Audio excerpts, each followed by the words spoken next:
HILLSTOCK by Xavier Lee. I should have been horrified at the sight. A young man, 30s, a large empty cavity where his brain should have been. I quickly picked up my radio. HILLSTOCK, badge 2242, location, North Ridge, Fulton Apartments, Unit 12. Victim is a black male in his 30s, deceased. I had seen this signature murder before. A remorseless bastard with methods so chilling that we had kept his existence from the general public. We called him Zombie back at the station due to his bad habit of removing the brains of his victims. Looking at the state of the deceased, I could determine that this abomination had taken place in the last several hours. This had been the closest I had ever gotten to him. I began to shake ever so slightly as my nerves went into overdrive. I glanced around the room, hoping to catch a break on the psychopath. Next to the corpse, I spotted an old leather wallet. Picking it up, I pulled out an ID card. Denver Jones, it read.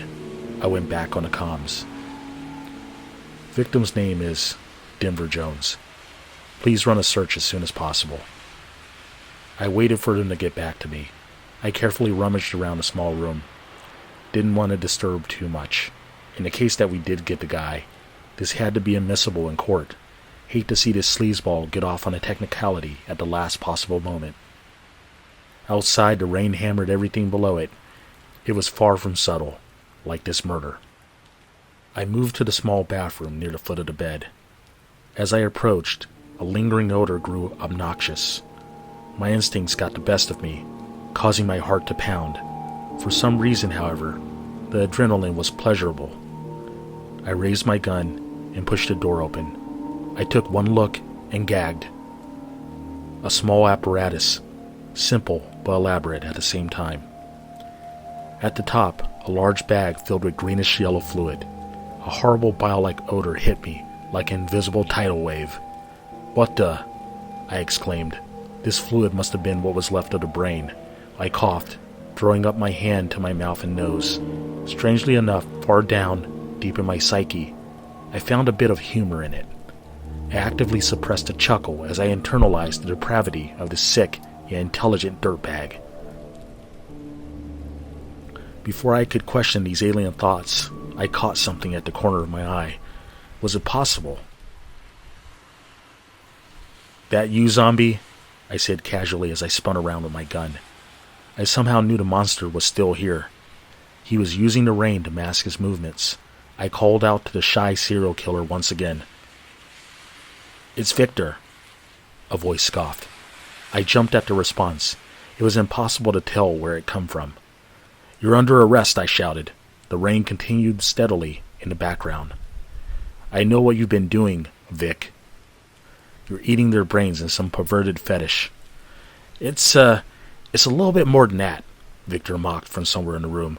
"And tonight, you'll see why." This time, I remained silent. The steady drumming of the rain against the roof was peaceful on its surface, understating the extreme tension in the room. I knew he would attack any moment. Victor was an apex predator, looking for the most opportune time to strike his prey. He had spoken excitedly, like a normal person spoke before eating their favorite meal. The attack was just about over before it started. I felt myself knocked off balance, head flying wildly to the right, numb. I caught a glimpse of the driver he had swung unimpeded into my skull. I hit the ground, collapsing like an imploded building.